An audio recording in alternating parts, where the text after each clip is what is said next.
I'd like to say a few things about using the whiteboard in the classroom.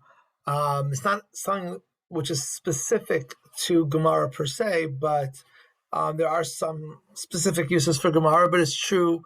It's something that should really be thought about for all teachers.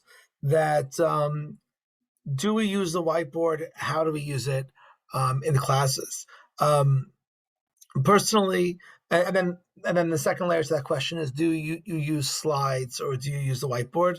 And there's no one correct answer. I'll say personally that I don't ever use slides. I don't like them myself.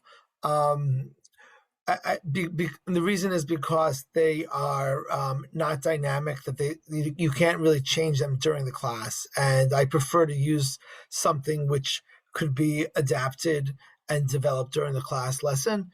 That's just my personal preference, but there can be different opinions about that. Obviously, slides look better, so that's an advantage.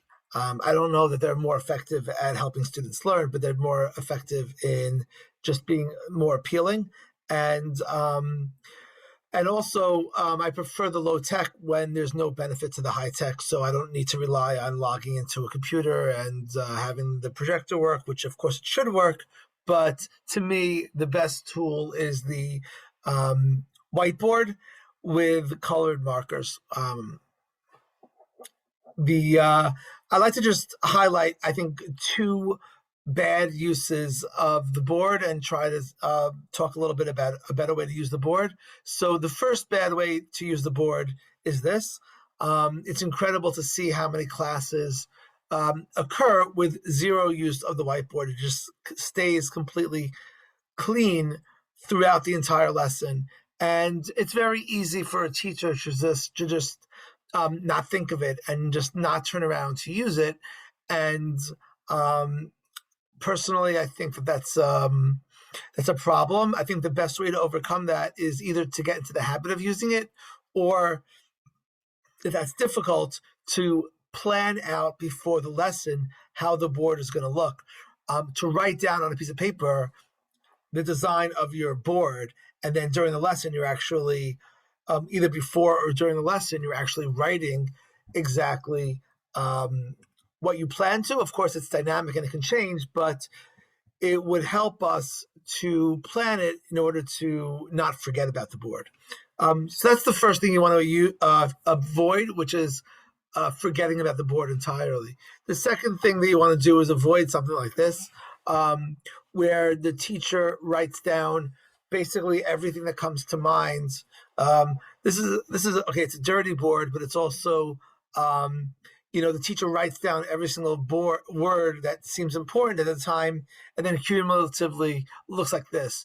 And this personally would give me a headache if I was looking at it during class. To be honest, I've seen a lot of teachers use the board in a way similar to this, where you jot down every word that seems to be important, and then in the end, it looks like a big mess.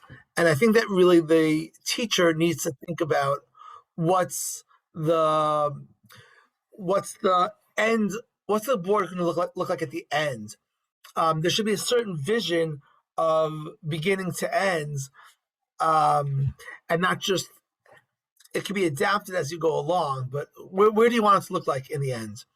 And the other principle that I want to really highlight is that the board is not meant to be a way of seeing the words that the teacher is speaking for students who have trouble listening and now they can read it. That's not what the board is. The board cannot be a transcript of the lesson. What the board needs to be is a visual, a visual representation of what's being learned that is that's going to appeal to students who are visual, but it will organize it in a visual way. So in my opinion, the best way to use a board is to think about creating a picture on the board that the students could look at, understand it better, and can also remember it. So what I think a board should have is a chart, or like a Punnett square, or a diagram, or a triangle with three aspects, and um, and some sort of visual picture is really the goal of the board. So, for example, like if we're learning Shmitas Ksafim, which we are, so let's say a visual would be something like you want to explain that there's a difference between looking at it as Isur and Mammon. So explain what is Isurin and what is Mammonos. If you want to focus your lesson in this way, but just by way of as example, is Shmitas Ksafim like an Isser to collect alone, which is owed, or is it Dine Mammonos where the mammon, let's say the chol of the malva gets removed or handed over to the love, and there's a difference between isurin and mammonus. So this is a conceptual difference which exists, of course, in halacha, and a teacher would have to explain the difference and visually just put this out on the board. Now, this didn't add so much, but it does definitely clarify that there are two concepts being discussed. Shmitas Ksafim could be one or the other. Maybe it's not both, maybe it's or it's like and or. So as you're going over and explaining it, you're explaining the two concepts, and then we might want to get to a nafkamina, like what's a nafkamina of these two. So you might say that the nafkamina is that if it's isser, what happens in a suffix. So suffix, let's say, I don't want to go through the entire lesson, but let's say it's suffix derabanan lakula. Let's say it's mamanos, so it's hamotine chavero al haraya, and as the lesson unfolds, the picture gets expanded, but the students have this opportunity of having a visual. So really, there's not one formula to the board, but either a chart or a diagram like this, I think, is very effective. I'll just show you. I happen to have a picture of one board that I made this year, where we have a very complicated Gemara in Sanhedrin about yesh lo damim, ein lo damim, bar lo chashemesh, ein bar lo chashemesh, and this is also using the colors.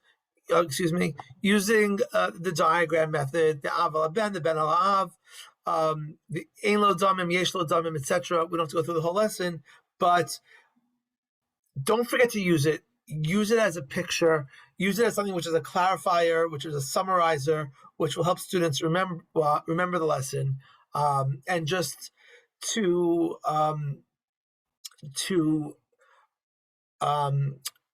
at the beginning, really, I would say, plan your board before the class. Go through the Gemara. Think about, or whatever source is being taught. Think about what might be confusing.